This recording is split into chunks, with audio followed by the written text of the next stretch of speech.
Kebahagiaan menyelimuti Gisela Anastasia yang berulang tahun ke-31 tahun pada tanggal 16 November tahun 2021 lalu.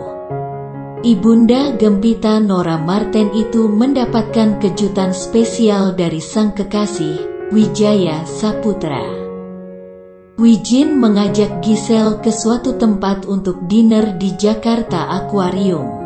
Ada akuarium besar menjadi latar belakang dirinya dan Wijin dinner. Gisel mendapatkan kue ulang tahun. Terlihat pula kehadiran Gempita. Gisel begitu terharu dengan kejutan yang diberikan padanya. Dirinya menangis mendapat kejutan dari orang-orang terkasih. Gempita sempat khawatir melihat sang ibu menangis.